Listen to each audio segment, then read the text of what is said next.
Merci beaucoup, merci à tous. Je pense qu'on va démarrer, comme promis, à 12h05.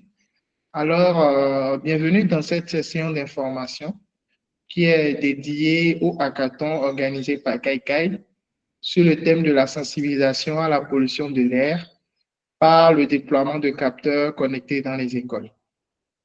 Donc, pour démarrer, je vais présenter KaiKai. Alors, qui sommes-nous? Nous sommes une entreprise basée à Dakar qui innove dans le digital. Donc, nous sommes focus sur le numérique en cherchant un impact durable dans tous les projets que nous entreprenons. Alors, donc, comme je vous l'ai dit, on est une team composée de plusieurs personnes avec des spécialités dans le digital, que ce soit la transformation digitale, le digital pour le développement, plus un réseau de consultants et experts internationaux qui travaillent avec nous sur plusieurs projets. Donc, sans plus tarder, nous allons entrer dans le vif du sujet, qui est le hackathon qui nous a réunis aujourd'hui. Alors, ceci part de quel contexte? Aujourd'hui, vous n'êtes pas sans savoir qu'il y a une recrudescence des maladies à caractère respiratoire, que ce soit l'asthme qui est une très grande cause de mortalité infantile. Vous n'êtes pas sans savoir, même autour de vous, il y a forcément quelqu'un qui souffre de l'asthme ou bien d'une maladie respiratoire et qui fait que tout le temps, il est obligé d'être sous surveillance médicale ou bien de temps en temps, il doit aller à l'hôpital et prendre des médicaments. Donc, tout ceci peut être causé par la pollution de l'air et peut même se compliquer par des maladies cardiovasculaires, des insuffisances respiratoires, et pas seulement chez les enfants, mais aussi en adultes. Simple exemple, quand il y a une vague de poussière à Dakar, tout le monde est grippé et tout ça, ce n'est pas anodin. La pollution est une réalité. Aujourd'hui, au Sénégal, il y a une forte combinaison de pollution naturelle, c'est-à-dire les vagues de poussière, comme je l'ai mentionné précédemment, et aussi beaucoup de fumée dans la circulation, parce qu'il y a un parc automobile qui est vétuste, avec beaucoup de voitures un peu vieilles et qui causent beaucoup de pollution. Et qu'est-ce que nous avons remarqué au niveau de KaiKai? On a vu en fait que la pollution était un souci, un problème ici à Dakar et plus largement au Sénégal. Et quand on a cherché à savoir comment cette pollution-là est gérée, on a observé qu'en fait, il n'y avait pas assez de données. Sur la carte que vous voyez à l'écran, en troisième position, vous voyez les points bleus et les points rouges, c'est le nombre de capteurs qu'il y a par endroit. Vous voyez qu'au niveau de l'Europe, c'est bien saturé. Il y a beaucoup de dispositifs pour mesurer la qualité de l'air. Mais ici en Afrique et particulièrement au Sénégal, les dispositifs sont très, très rares. Et là, aujourd'hui, on a remarqué en fait que le problème, en fait, c'est sur deux volets. Le premier volet, c'est le manque de données. Et le deuxième volet, en fait, c'est la sensibilisation. C'est que les gens soient au courant que c'est un problème, que ce n'est pas juste comme ça et qu'il faut vraiment prendre des actions, qu'on peut prendre des actions pour pallier à cela. Donc, c'est à cause de cela qu'on a voulu mettre un accent sur le manque de données dans les zones où on en a le plus besoin, dans les zones ici où on a besoin en fait de quantifier la pollution et la qualité de l'air, plus ou moins de les caractériser afin en fait de ressortir des données qui permettront d'avoir des actions qui pourront être prises dans ce sens. Aujourd'hui, quels sont les objectifs de notre projet? Nos objectifs, c'est d'abord, comme je l'ai dit tout à l'heure, améliorer la disponibilité des données sur la qualité de l'air, mais aussi sensibiliser beaucoup les populations sur les effets de la pollution de l'air. Donc, sur ces deux volets-là, on est parti sur ces objectifs pour déployer des capteurs des capteurs de type Air Gradient. Donc, ces capteurs, en fait, c'est des dispositifs connectés qu'on appelle aussi IoT. C'est un objet connecté qui permet, en fait, de mesurer la pollution de l'air. Une fois qu'il est placé à un endroit, il mesure localement la pollution de l'air et peut renvoyer les données par Internet sur un dashboard connecté. Donc, quels sont les avantages de ces capteurs qu'on a? C'est des capteurs légers, faciles à installer. Ils mesurent le CO2 que vous connaissez, gaz carbonique, les particules fines et plusieurs autres gaz composés volatiles qu'ils mesurent.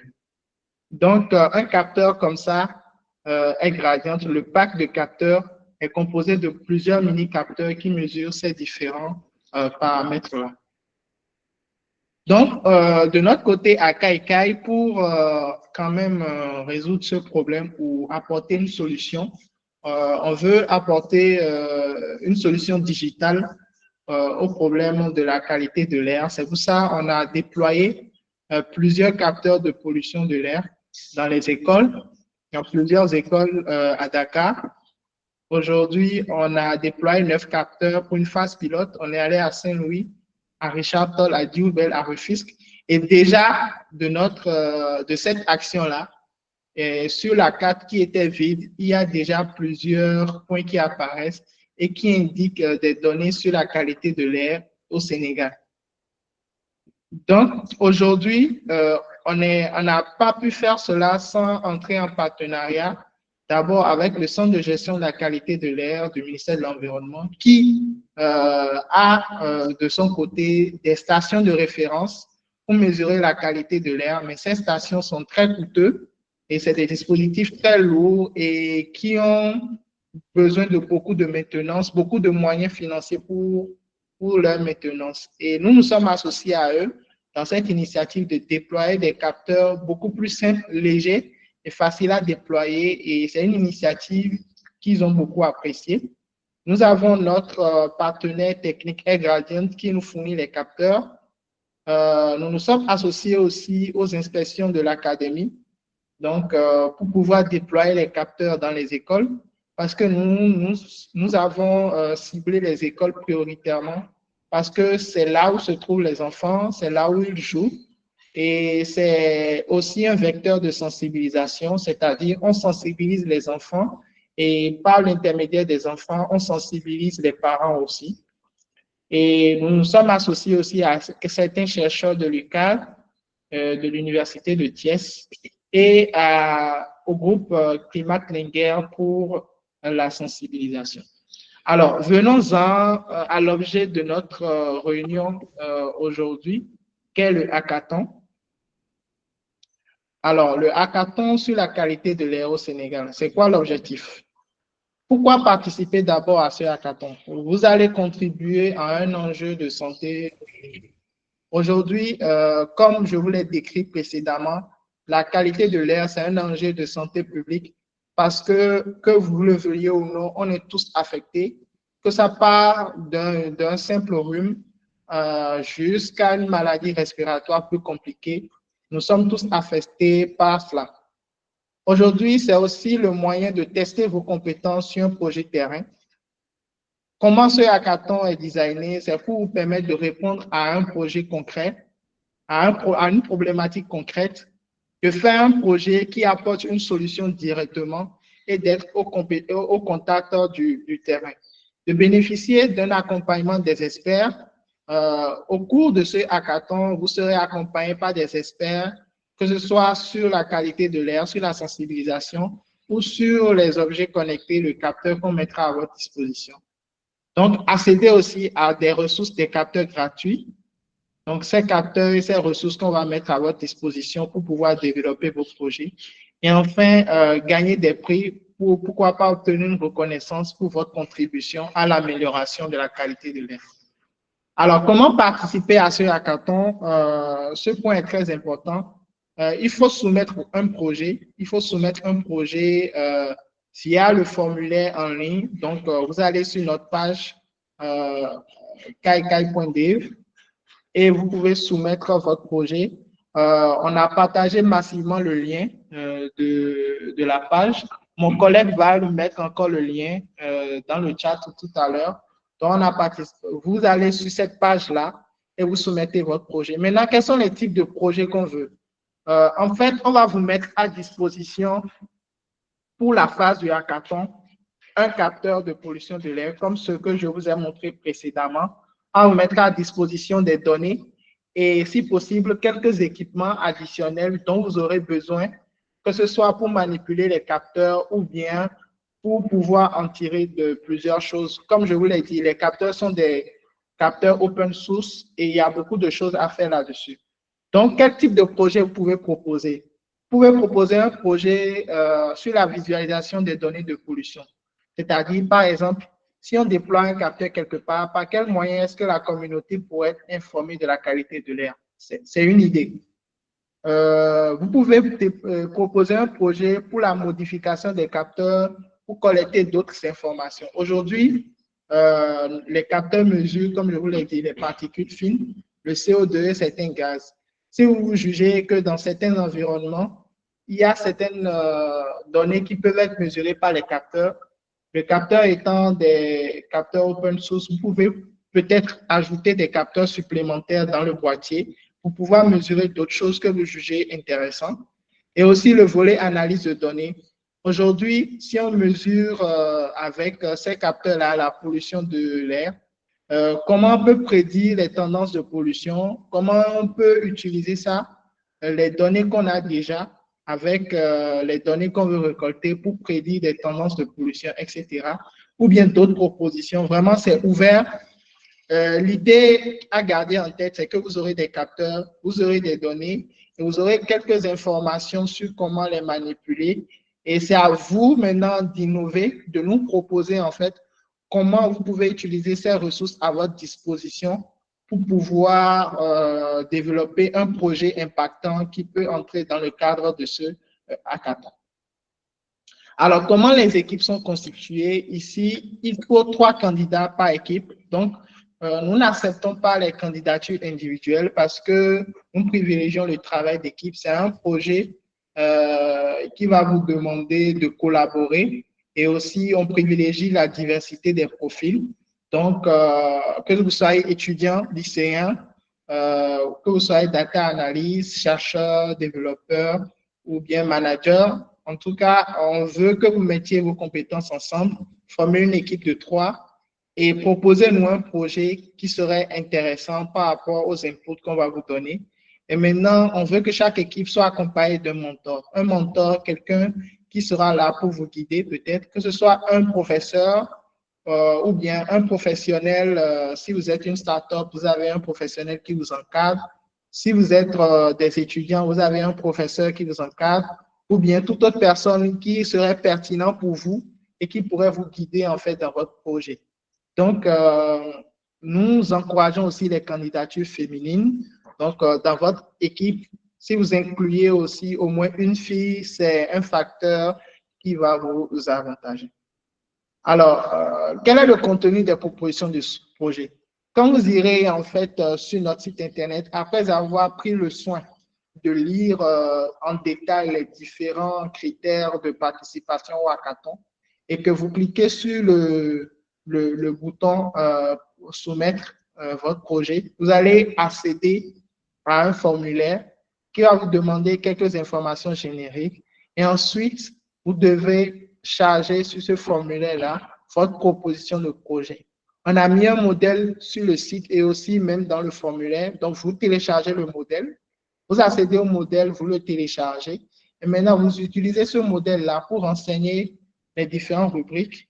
En tout cas, il doit contenir une présentation de votre projet, votre approche méthodologique, comment vous allez vous y prendre, quels sont vos besoins techniques ou logistiques, c'est-à-dire aujourd'hui, si on vous met un capteur à disposition, les éléments pour le manipuler, est-ce que vous avez besoin, par exemple, non, de prendre un autre logiciel pour modifier le capteur, de prendre peut-être d'autres équipements additionnels électroniques, par exemple, prendre un panneau pour connecter au capteur et lorsque la pollution de l'air est mauvaise, le panneau peut afficher rouge et que la qualité de l'air est bonne, le panneau peut afficher vert. Bref, si vous avez besoin d'équipements additionnels, vous le budgétisez en fait dans votre soumission de projet. On a plafonné ce budget-là à 350 000 francs. Ça veut dire que vous ne pouvez pas dépasser ce budget. Et maintenant, vous devez mettre dans votre budget, voilà, nous, quand on va utiliser le capteur, on va pouvoir développer notre projet en utilisant tel autre équipement additionnel là-dessus pour produire tel résultat. Donc, vous devez bien le détailler dans la description de votre projet et ensuite le budgétiser. Et maintenant, dernière chose, après avoir rempli la soumission de projet, vous allez aussi y joindre en fait les CV des 3 membres plus du mentor. Donc, votre CV, c'est pour savoir un peu votre background, vos compétences. Donc, joignez le CV au formulaire de soumission et vous scannez le tout en un document que vous téléchargez au niveau du formulaire. C'est très important ce point-là. Donc, il faut que votre candidature, votre proposition de projet contienne tous ces documents-là en un. Donc, je le répète encore, vous remplissez la soumission de projet, vous y joignez les 3 CV plus celui de votre mentor et vous scannez le tout ensemble en un document PDF que vous allez télécharger dans le formulaire de soumission et soumettre votre projet. Donc, c'est un point très important sur lequel vous devez faire attention parce que si vous envoyez la soumission de projet à part et télécharger les CV à part, finalement, on ne saura pas joindre les deux pour pouvoir identifier clairement votre équipe. Donc, je le répète encore, prenez le modèle de soumission de projet, remplissez-le, joignez les CV et scannez le tout ensemble en un fichier PDF pour pouvoir le soumettre dans le formulaire de soumission. Maintenant, vos projets sont à soumettre avant le 22 mai. Donc, avant jeudi prochain, on va arrêter en fait la réception des projets jeudi prochain à minuit. Donc, je vous invite déjà, après cette session d'information, à composer votre équipe et commencer à réfléchir sur votre projet. Et ce qu'on attend de vous, c'est de créer un projet cohérent, innovant et qui serait intéressant sur le volet de la sensibilisation. Aujourd'hui, quels sont les critères de sélection qu'on a? Alors, les meilleurs profils seront les meilleures candidatures seront les candidatures des gens, d'abord qui ont rempli et soumis le formulaire de candidature avant le délai de rigueur. Donc, vous devez soumettre votre candidature, une candidature complète avant le délai de rigueur. La pertinence du projet, est-ce que le projet est pertinent par rapport aux informations qu'on vient de vous donner? La diversité des profils aussi peut être un facteur qui peut jouer. L'engagement à participer aux différents événements liés au hackathon. Sur ce point-là, j'aimerais faire un petit stop pour vous expliquer un peu. La phase du hackathon va se dérouler en ligne, c'est-à-dire dès que vous aurez soumis vos différents projets et on va sélectionner les équipes qui participeront au hackathon, nous allons vous suivre en ligne sur quelques semaines afin de vous permettre de développer votre projet. Et lorsque votre projet sera développé et prototypé, nous allons organiser un démo DI où chaque équipe viendra présenter son projet. Donc, il faut être quand même disponible pour participer à ces différentes séances d'1 heure qu'on va organiser de manière hebdomadaire pour suivre vos différents projets. Donc, nous avons aussi une approche régionale. Tout à l'heure, j'ai lancé un sondage pour savoir de quelle région vous venez. Notre but aussi, c'est d'inclure plusieurs régions du Sénégal.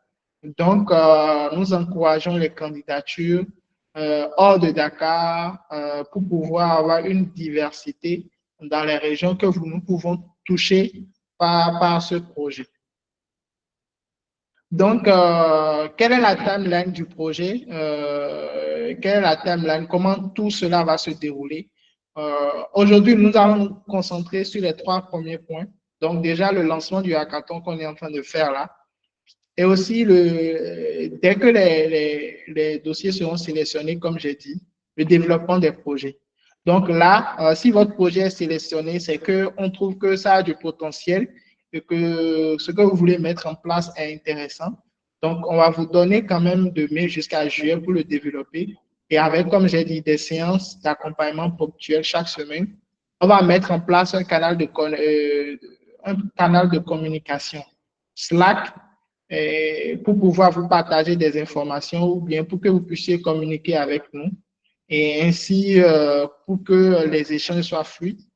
Maintenant, à la fin, quand votre projet sera bien prototypé, qui sera mis en œuvre, on va faire un démo des chaque équipe va venir présenter ses prototypes, son projet. Par exemple, si vous avez développé certains modules avec le capteur qui permet de renvoyer certaines informations, ou bien si vous avez trouvé un modèle qui permet de prédire les tendances de pollution, vous le démontrez comment ça marche, ou bien si vous avez trouvé une manière ingénieuse d'afficher les données pour que les populations puissent le lire facilement, vous venez montrer comment ça marche. En vrai, ce qui va primer, en fait, c'est l'innovation. En tout cas, comment vous pouvez rendre, en fait, ce qu'on a mis à votre disposition de manière concrète. Et après ce démo D qui va se dérouler, lui, en présentiel, on va vous remettre maintenant plus de capteurs à votre disposition pour vous permettre de déployer votre projet à une plus large échelle, de faire des actions de sensibilisation et de pouvoir toucher la population. Donc, nous allons aussi, au cours de cela, mettre en avant vos différents projets, les meilleurs projets, vous permettre de vous exprimer, de les présenter publiquement. Et enfin, nous allons organiser une cérémonie de clôture. Alors, quelles sont les récompenses à la fin? Le prix de l'innovation. Donc, c'est le meilleur projet innovant numériquement. C'est une récompense qui sera donnée. Le prix déploiement, c'est pour les équipes qui auront su déployer les capteurs de manière vraiment intéressante et qu'il y ait une continuité dans la réception des données. Et enfin, le prix des actions communautaires, ça, ce sera pour les équipes qui, après avoir déployé les capteurs, ont pu sensibiliser, mobiliser les gens et les informer sur la qualité de l'air. Maintenant, on va recevoir vos questions. Donc, je sais que vous avez plein de questions à poser. Vous pouvez commencer par les écrire dans le chat ou lever votre main directement et poser la question. Nous avons encore 30 minutes pour en parler, donc je vous invite à poser une question comme ça. On pourrait avoir le temps de répondre à un maximum d'entre vous. C'est l'occasion ou jamais de le faire si vous avez des zones d'ombre. C'est l'occasion de le faire parce que c'est jeudi prochain la deadline. Oui, Malco, allez-y. Bonjour, Monsieur Yangano. Bonjour tout le monde. Ma question, c'est pour savoir, est-ce que les différents points de projet que vous avez listés, c'est un projet par thématique, c'est ça? Développer une solution par thématique. C'est pour avoir cette précision-là. La deuxième chose, est-ce que quelqu'un qui n'est pas sur le territoire sénégalais peut postuler? Merci. Je m'en arrête là pour le moment. Merci, Marco. Je vais commencer par votre première question. En fait, les différentes thématiques qu'on a données, c'est pour vous donner des idées par rapport au type de projet que vous pouvez développer. Donc, voilà. Donc, c'est un peu ça. Et vous pouvez aussi proposer d'autres projets qui sortent de ce cadre-là. Mais au moins que l'un de ces aspects ressorte. On ne vous dit pas de développer un projet qui cumule tous ces aspects. Si c'est possible, pourquoi pas.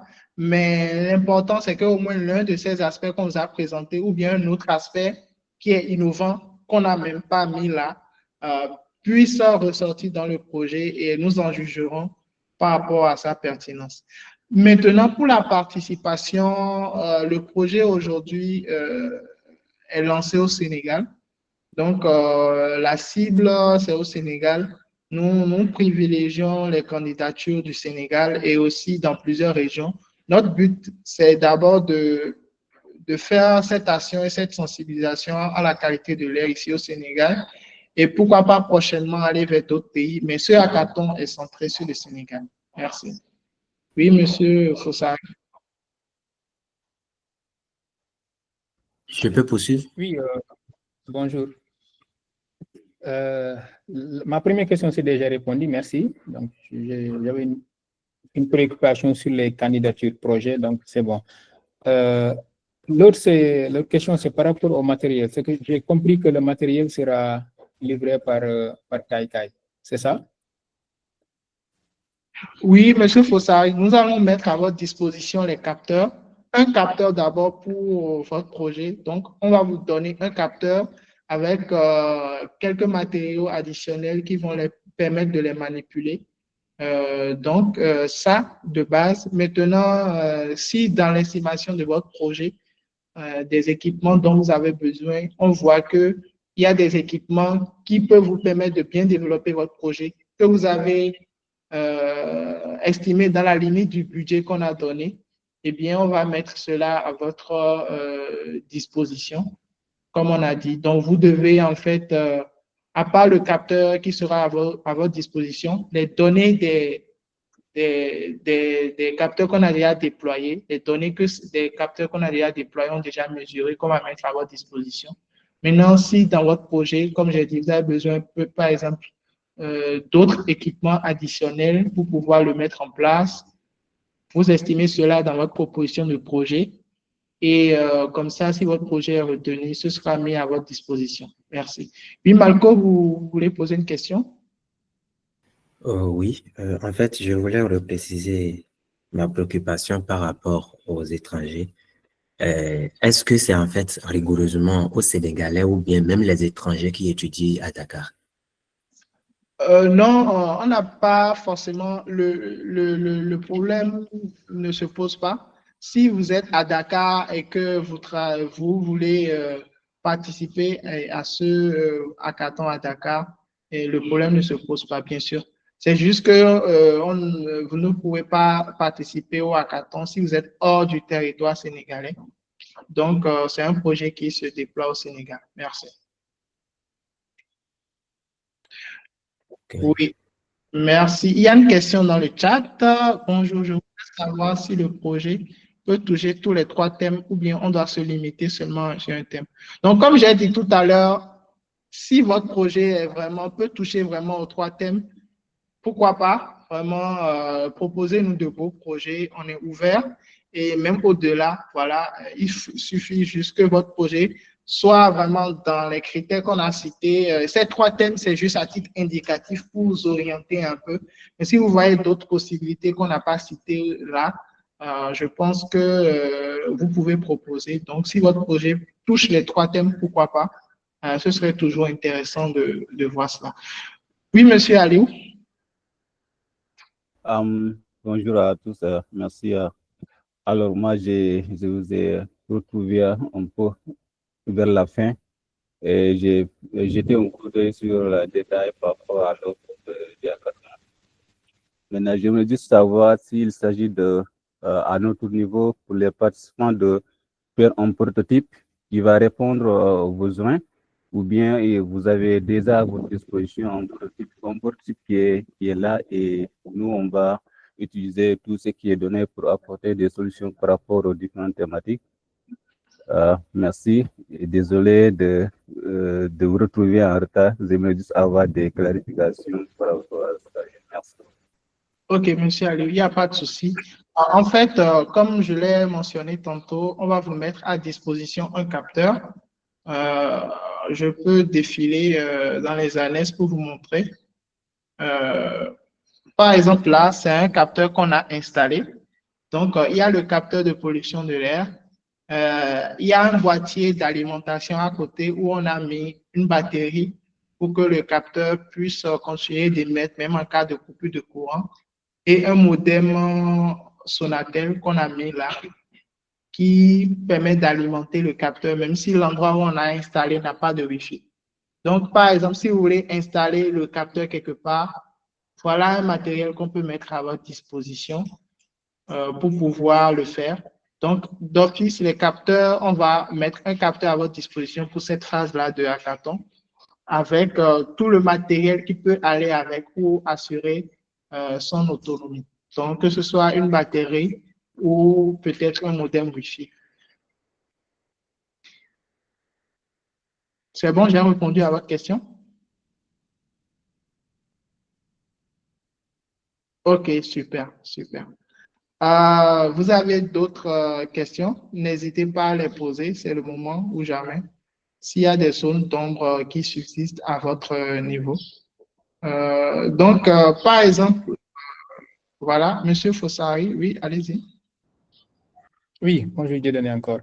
Oui, je voudrais juste une précision par rapport aux zones d'installation, parce que sur les exemples, ou bien en tout cas sur l'historique que vous avez dressé, je vois que vous avez pu travailler sur les écoles. Est-ce qu'on est obligé de les installer sur les écoles? Est-ce qu'on peut les installer, par exemple, dans des mairies ou bien dans des zones qui sont beaucoup plus proches peut-être de la zone de pollution?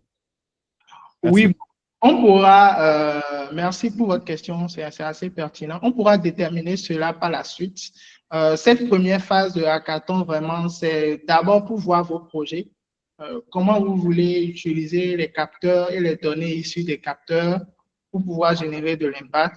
Et maintenant, dans un second temps, après le démo day, on pourra voir ensemble les critères selon lesquels on va déployer les différents capteurs. Mais c'est vrai que principalement, notre première cible, c'était les écoles. Parce que comme je vous ai dit, la santé des enfants touche tout le monde. Et l'école est un lieu aussi pédagogique où on peut montrer aux enfants, aux enseignants, comment, à quoi servent vraiment les capteurs, c'est quoi la pollution de l'air.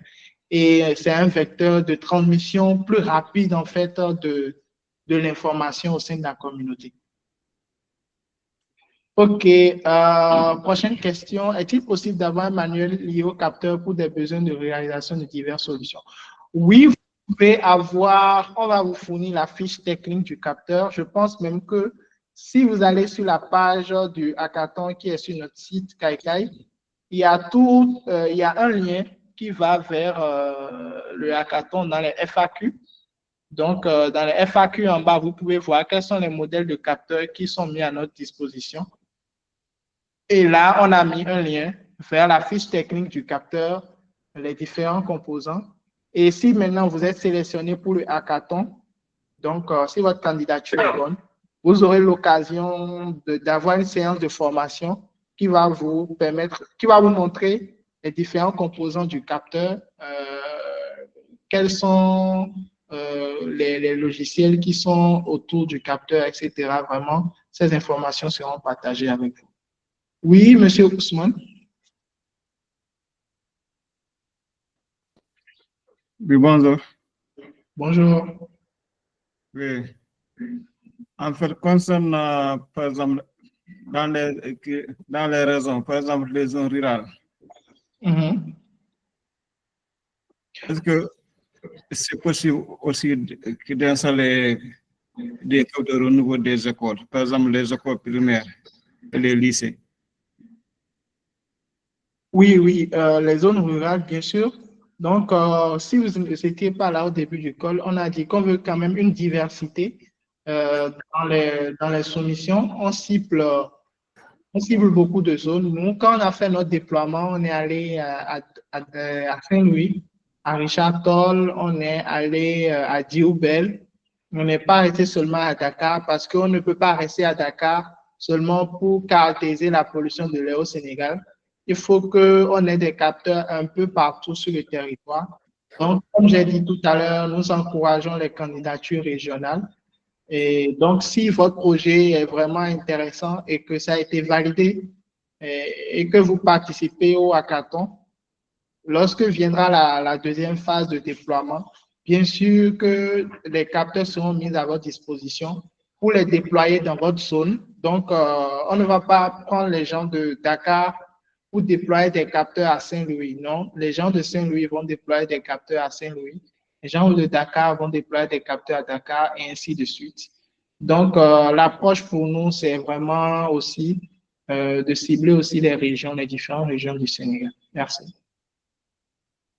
Ah, pardon, parce que, en fait, moi, mon raison, c'est Ziguinchor, dans le sud. OK. Mais présentement, je suis à Dakar. Mais j'habite à Ziguinchor. OK, dans le Ziguinchor, ça marche. Si vous constituez une équipe et puis soumettez votre candidature, on est intéressé aussi par les candidatures venant de Ziguinchor. Ok, merci. Mais moi, par exemple, je ne suis pas un développeur. Moi, mon spécialité, c'est le réseau télécommunication. OK. Je vous invite à prendre connaissance de lire en détail le hackathon, les différentes informations sur le hackathon et de pouvoir voir si c'est des choses qui entrent dans vos compétences. De toute façon, si vous êtes sélectionné pour participer au hackathon, vous aurez des séances de formation sur les capteurs. Donc, que vous ayez un profil télécom, un profil développeur ou un profil beaucoup plus sensible, management, etc. L'important, c'est que dans votre équipe, vous ayez des gens qui, ensemble, soient capables de faire quelque chose avec le matériel qu'on va mettre à leur disposition.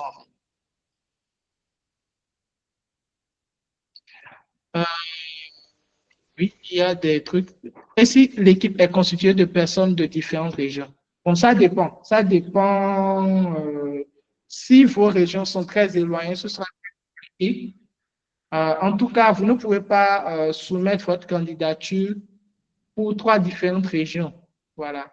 Il faut que votre équipe, je rappelle, les équipes sont constituées de 3 personnes et un mentor. Et aussi, dans votre équipe, on privilégie aussi des candidatures féminines. Si vous pouvez inclure au moins une fille dans votre équipe, ça sera intéressant.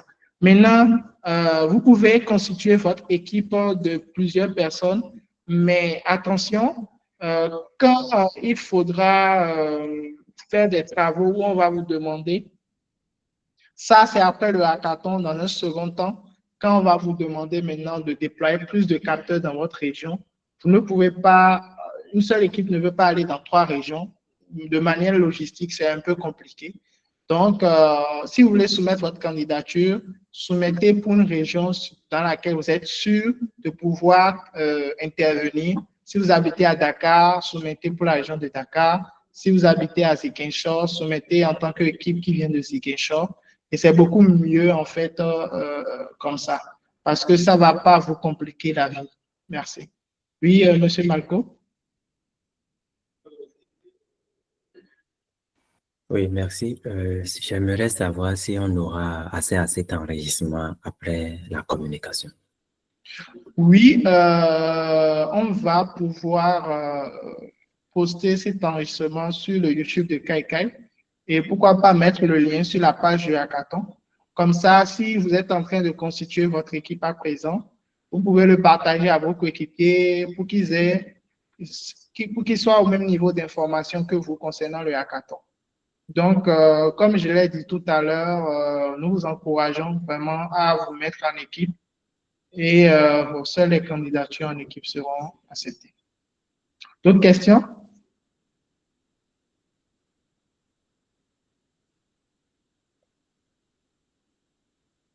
OK, donc si vous n'avez pas d'autres questions, je vais vous montrer quelques annexes.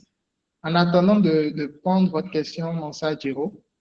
Là, comme je vous l'ai montré déjà, c'est l'un des capteurs, c'est le prototype de capteur qu'on a avec quelques équipements additionnels, voilà, qu'on a pu utiliser. Là, c'est un dashboard. Ici, c'est le dashboard des capteurs qu'on a déjà déployés. Et vous voyez, il y a l'emplacement du capteur, les différentes mesures du capteur, que ce soit les particules fines, le CO2, etc. Mais là aussi, c'est un challenge parce que moi, je peux lire les données et savoir ce que ça signifie. Mais si on veut faire de la sensibilisation auprès des populations, comment faire quelque chose qui sera vraiment beaucoup plus simple à lire pour les populations etc. Ça aussi, c'est quelque chose que vous pouvez inclure dans votre proposition de projet. Donc, quelles sont les données que les capteurs mesurent? Les particules fines. Donc, les particules fines, c'est des particules de poussière, que ce soit PM2,5, PM0,3, PM1, PM10. PM, ça veut dire particules matter, particules fines en anglais.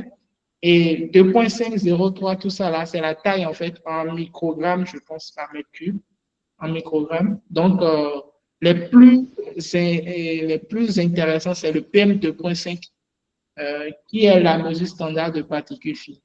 Donc, les capteurs mesurent aussi des gaz, que ce soit le CO2, qu'on appelle gaz carbonique, le TVOC, qui sont des gaz volatiles, et le NOx, et accessoirement l'humidité et la température. Par exemple, si vous voulez utiliser ces données-là pour faire des prédictions et corréler en fait plusieurs paramètres, c'est possible. En tout cas, vous avez une latitude de mesure pour le faire. Ou bien si vous jugez que là, les mesures qui sont faites ne sont pas assez pour caractériser la qualité de l'air, vous pouvez aussi décider, vous, dans votre projet, d'inclure d'autres capteurs à l'intérieur du boîtier. Pourquoi pas? Donc, c'est quelque chose qui est tout à fait possible. Oui, Moussa Jérôme, votre question. Vous pouvez ouvrir votre micro. Oui, alors, bonjour, moi c'est Moussa.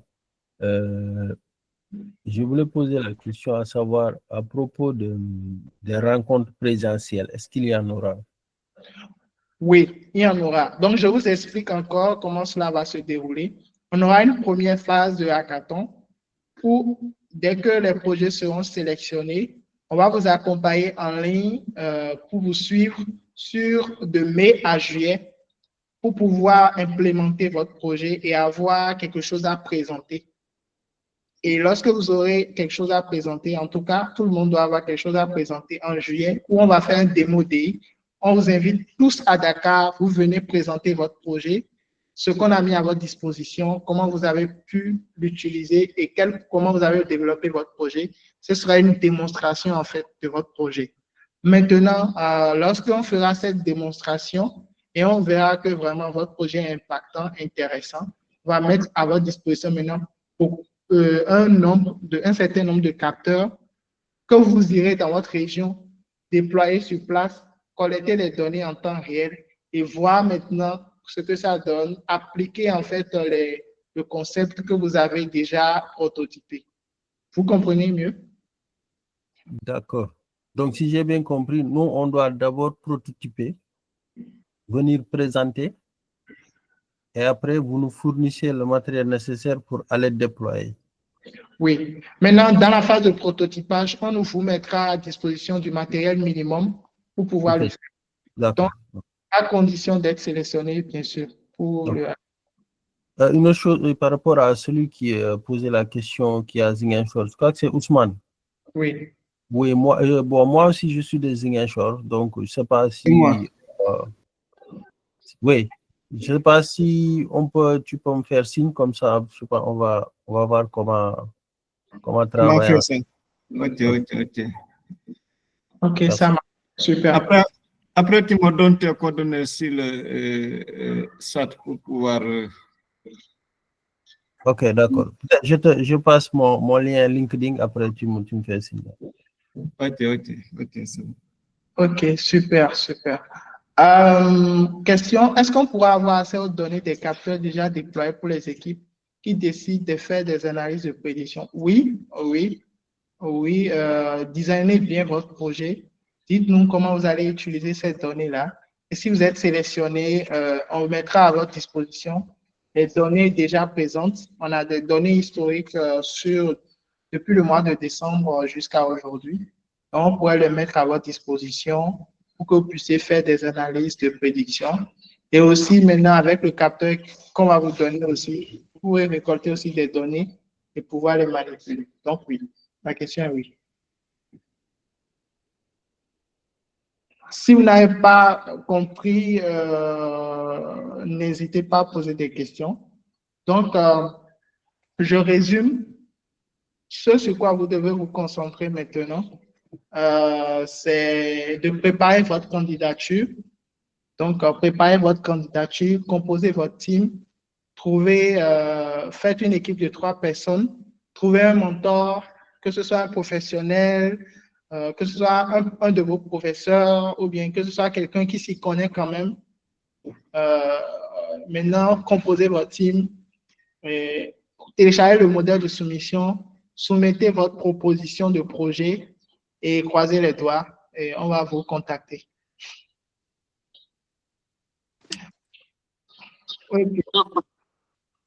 Oui, monsieur Malin. Oui, bonjour à tous, merci pour la présentation.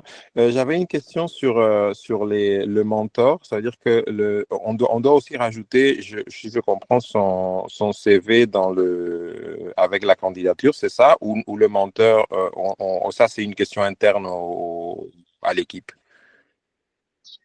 Oui, vous devez rajouter son CV aussi. Donc, dans le modèle de soumission, on va vous demander le nom, prénom et l'affiliation de la profession des différents membres de l'équipe et aussi le nom, prénom et la profession du mentor. Donc, on va vous demander cela et vous devez joindre le CV des 3 candidats ainsi que celui du mentor. Cela nous permettra de savoir, voilà, le profil quand même à peu près type de votre équipe et voir maintenant dans quelle direction déjà à peu près votre mentor va vous orienter. Ok, et une dernière question aussi au niveau je comprends bien que le projet est destiné au territoire sénégalais et que les candidats de l'équipe soient sénégalais. C'est le même cas pour le mentor aussi. Le mentor devrait aussi être sur place, ça veut dire, au Sénégal.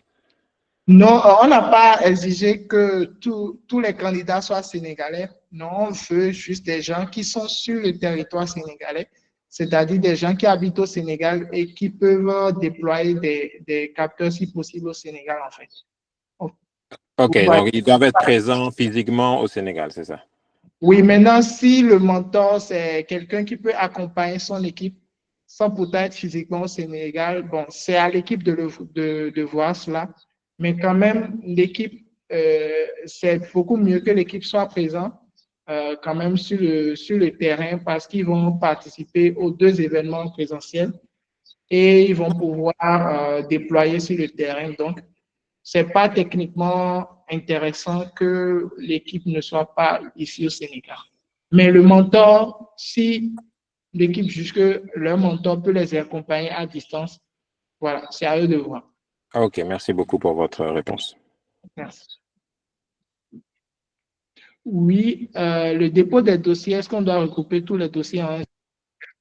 Oui, comme je l'ai dit tout à l'heure, est-ce qu'on a le temps de voir le formulaire de candidature? Et tu peux partager le lien comme ça. Donc, comme je l'ai dit tout à l'heure, le formulaire de candidature, dès que vous allez là-dessus, vous allez renseigner quelques informations génériques. Je crois que c'est le nom, prénom du capitaine et son numéro WhatsApp et son adresse email. Et tu peux partager ton écran comme ça.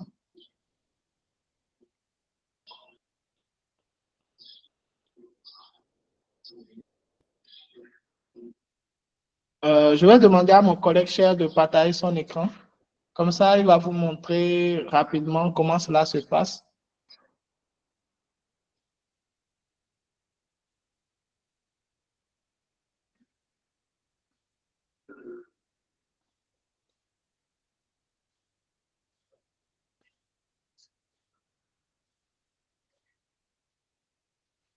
Donc, comme je disais, vous devez déposer votre dossier. Voilà le formulaire de candidature. Donc, on va vous demander le nom de votre équipe, pas votre propre nom, hein, le nom de votre équipe. Par exemple, si votre équipe ça s'appelle, je sais pas, je vais pas inventer, AI for Development, par exemple, ou bien un nom. Voilà. Maintenant, quelle est votre région? C'est important. Quelle est votre ville?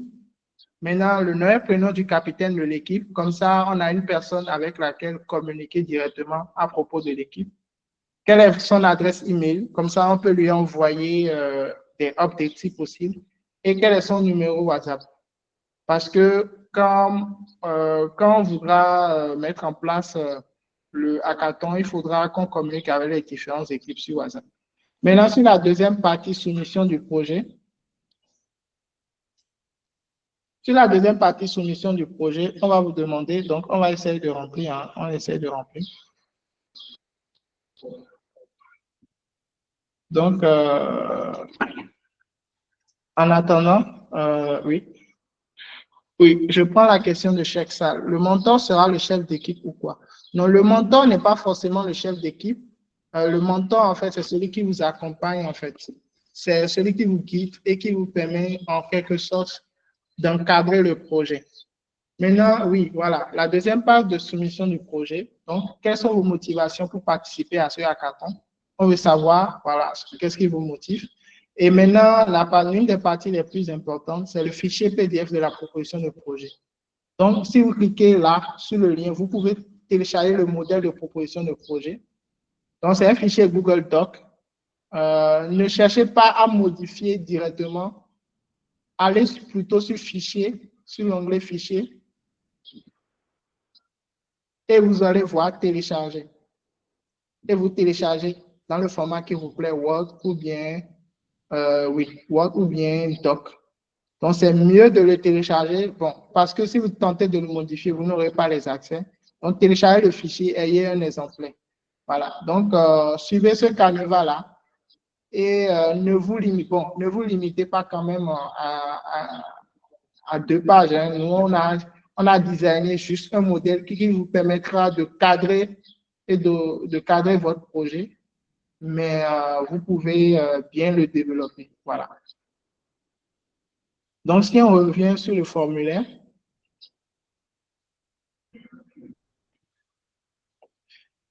voilà, je pense que les différentes parties, il y a juste une dernière partie. Voilà.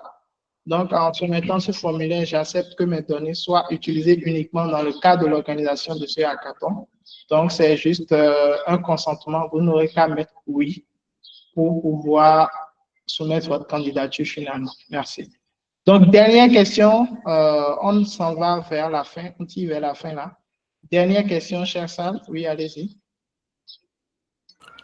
Je pense que la question a été déjà répondue. Hein. C'était concernant le mentor. Je n'avais pas compris. En fait. OK. Le mentor, c'est juste quelqu'un qui vous accompagne, qui vous conseille, pourquoi pas, et qui permet de cadrer votre projet. Donc, je l'ai dit, vous formez une équipe. En fait, oui, j'aimerais savoir si on va former une équipe de 3 plus le mentor ou une équipe de 4 plus le mentor.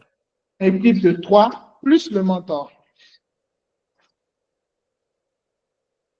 D'accord, j'ai compris.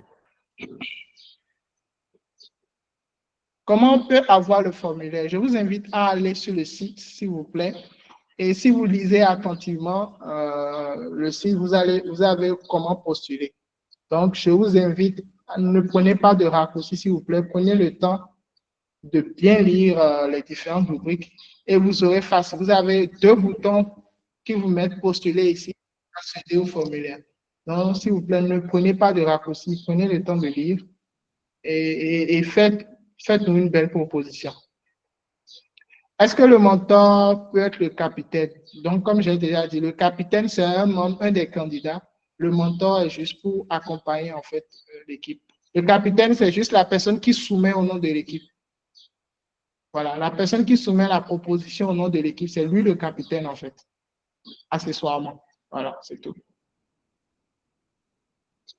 Donc, je vous remercie beaucoup, vraiment, pour votre intérêt pour ce hackathon. F3, c'est obligatoire. Je vous remercie pour votre intérêt pour ce hackathon. Nous allons clôturer. Je prends la dernière question, les dernières questions, parce que l'heure après l'heure n'est plus l'heure, comme on le dit. Oui, allez-y vite, ouvrez votre micro. Ouvrez votre micro. Oui, bonjour. Oui, allez-y. Oui, bonjour. Je voudrais demander, est-ce que être seul dans une équipe, c'est possible? Ou bien il faut forcément être 3, ou bien 3 et un mentor, quoi. Oui, être seul, ce n'est pas intéressant parce que c'est les candidatures en équipe que nous privilégions. Donc, le format équipe est mieux. Je vous conseille de vous associer à vos camarades, à des amis et de trouver un mentor pour participer. Les candidatures uniques ne sont pas intéressantes pour ce projet. Merci. Oui. Oui. Autre question? J'avais vu une dernière main levée. Oui, allez-y. Ouvrez votre micro. Bonjour. Ma question est que est-ce qu'on doit former nos équipes à part avec les personnes qu'on a choisies ou bien avec les personnes qui sont dans cette section? Non, avec vous choisissez votre équipe, vous soumettez votre candidature avec les gens que vous choisissez. Vous choisissez votre équipe, vous choisissez votre mentor et l'un parmi vous soumet la proposition au nom de tous. Donc, je vous invite à lire les différentes rubriques et à soumettre une proposition solide qui va vous augmenter vos chances d'être retenu. Par exemple, si vous êtes de la région de Dakar, il y aura beaucoup de concurrence parce qu'on ne va pas forcément retenir beaucoup de projets à Dakar. Donc, on va prendre les projets qui sont les mieux constitués. Si vous venez d'une autre région, vous aurez plus de chances qu'il n'y a pas beaucoup d'équipes qui soumettent dans cette région. Mais on ne va pas tirer un trait non plus sur la qualité de votre projet. Oui. D'accord, merci. Créer un groupe WhatsApp pour ajouter les membres de ce Meet. Bon, c'est une idée, mais ce serait intéressant de soumettre d'abord. Le groupe WhatsApp serait dans un deuxième temps avec les équipes qui seront formées pour le hackathon. Je pense que c'est beaucoup plus fit. Oui, Mohamedou?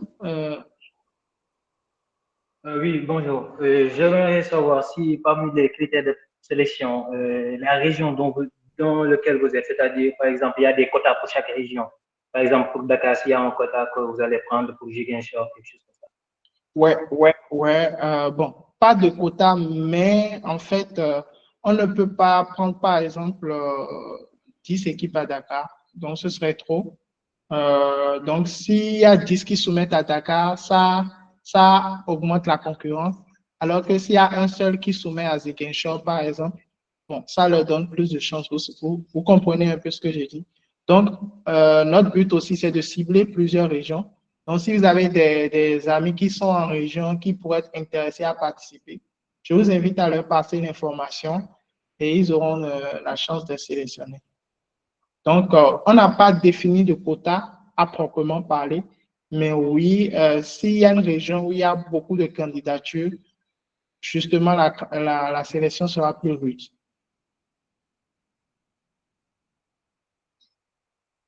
OK, allez, je vous souhaite une excellente suite de journée. Partagez massivement le lien du hackathon avec vos amis et vos connaissances que vous croyez capables de relever ce défi et ne soumettez pas seul, comme on dit. Comme j'ai dit, soumettez une candidature en équipe et c'est à travers la collaboration vous allez développer vraiment des compétences qui vous seront très utiles pour la suite. Merci à tous et passez une bonne soirée. Ciao.